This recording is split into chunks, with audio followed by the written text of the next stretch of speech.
I've been fingerboarding for about 7 years now, and throughout it, I've always had inspiration along the way. If you guys don't know, I have this playlist on my channel called Fingerboarding Classic Cinema, which is basically just a bunch of videos that I like to watch when I'm fingerboarding. In this time of COVID, it's also a really good way to help make the time pass. Every video on there is something that I love, but today I thought I would pick out a few and talk about why I love them so much. I think some of these are going to be very obvious choices, but others might not be. You'll notice that a ton of classic fingerboard videos aren't actually included in this playlist, like for example, Elias Asmuth's At the Herricks, or just anything from Taylor Rosenbauer or Mike Schneider.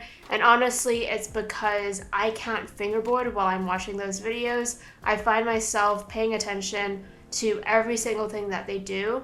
And the playlist is just designed to help get you hyped on fingerboarding, but also just something to sesh along to. This playlist was originally made just for me, but then I thought I would make it public and share it with everyone. Before we get started, make sure to leave a comment down below and let me know what your favorite fingerboard video is. This is not by any means a critique because I'm not an expert or anything like that. I just wanted to talk about some of my favorites, and actually this list is not even the full list. My original list was a lot longer, but I had to shorten it for this one video because otherwise it would be way too long.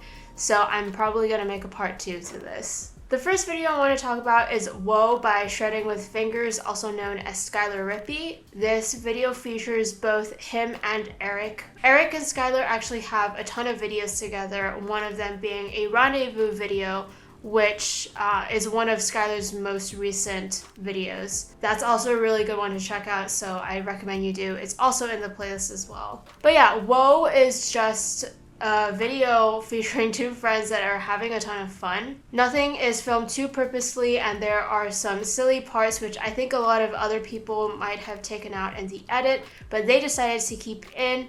And I honestly think it just really encapsulates the entire vibe of this video, and it makes the tone like quite chill. There's no music in this, it's just background noise, which is mostly TV, and then some of it is them talking as well. They're not trying to pump out their best tricks, I don't think. It just is a video of them doing whatever looks fun, yet everything fits in so well and perfectly together.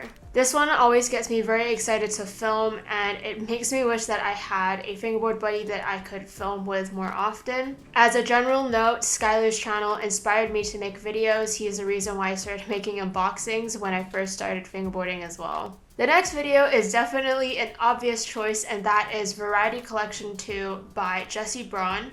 This was my introduction to Jesse's videos and just a general introduction to the whole DV style filming of fingerboard videos. I found out about Samaroni, Jay, and Alvaro all through this one video. And I mean, literally everyone in this kills it. It's so good. These guys are the reason why there is a trendy version of fingerboarding, but no one can do it as well as these guys. This variety collection is my favorite out of all three, hands down. I love the way everything is filmed. Somehow it's so consistent even though they're all filming in different locations. And it's not just the cameras that they're using, it's just the overall tone. Like, it's just all so consistent, and I don't know how. I think I saw this video a year or two after it came out. It feels like a very nostalgic video, even though this was filmed I think in 2014. As someone who has edited a full part together, I can really appreciate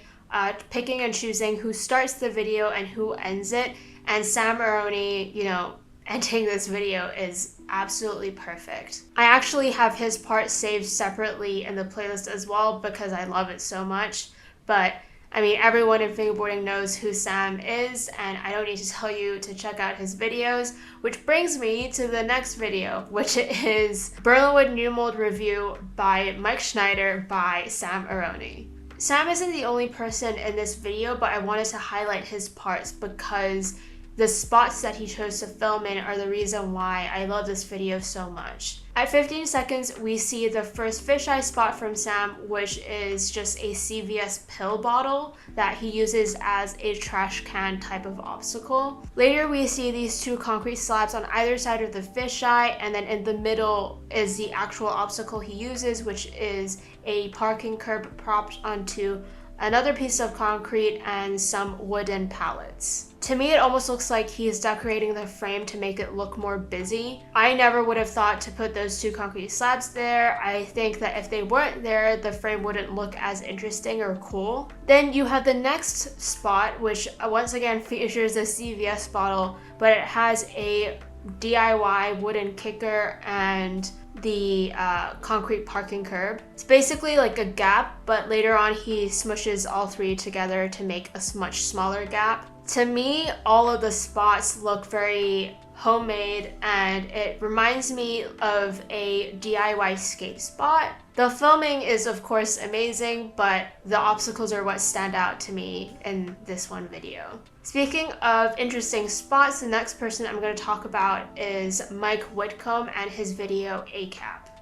Mike is someone who reminds you that you don't need fingerboard obstacles to fingerboard. You can use anything to replace whatever. So for him, he quite often uses the iPhone box as a ledge, a book as a mani pad, and even a credit card as a kicker. He also a lot of the time uses cardboard, which if you don't know is quite a soft surface to fingerboard on, and it's just really impressive what he can do. He doesn't ever slam down the board. Style is once again amazing, and I don't know, like his videos are all just so good, but this is just my favorite. The next video I have is one by Gabe Scott, and it's just a bunch of symbols as the title. When I first watched this video, I was only really paying attention to the tricks because it was a Gabe Scott video, and I mean his tricks are just crazy. Everything looks so easy for him, it's so effortless, at least from the viewer's point of view.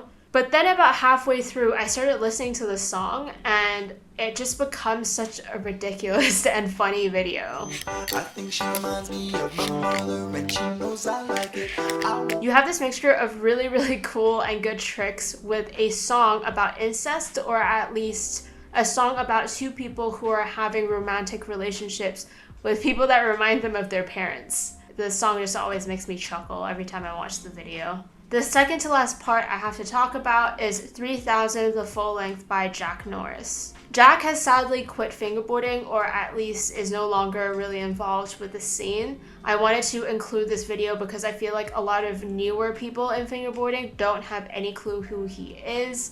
I mean, he used to ride for Homewood, and I think most people in the scene who just came in maybe a few years ago don't know who Homewood is. But Jack is definitely one of the best fingerboarders I've ever seen in my 7 years of fingerboarding. The last video he posted was a collab with Wolfgang, and he filmed his entire part in under an hour, which is crazy because some of the tricks that are in that video are like, I don't understand how he could pull all of that off in an hour. In the 3000 video, Jack has such a great variety of tricks in the bag, just in general too. He manages to make everything look super easy, and I think makes you feel like anyone can fingerboard, but he's pulling off like triple tray flips into grinds like it's nothing. And he also finds a way to make it look stylish too. Like his way of fingerboarding is really fast, so everything looks really smooth. I don't think any of my explanations could do his videos justice, so please just go and watch them.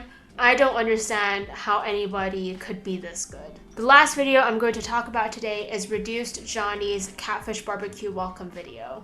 So in this playlist, I actually have two other videos by Johnny, and one of them is a skate sounds video where essentially he just takes out all the fingerboard audio and replaces it with skateboard sounds instead. And it's a very cool video, but for some reason, this Catfish Barbecue Welcome is the one that sticks out to me the most. The flat coloring in this video works really well, oddly, and the music goes perfectly with every single trick, as well as the filming and editing style. This video makes me wonder how many people actually pick out their songs before they make an edit, because it looks to me that Johnny knew exactly where he wanted to make cuts and edits. Not only is it edited like perfectly, but he has multiple coverage of each trick as well. I know one thing a lot of people strive for when they make edits is landing their tricks to the beat or rhythm of the song, and this is the perfect example of where that happens. In general, this is an incredibly satisfying and beautiful video to watch, so if you haven't already watched it, you definitely need to.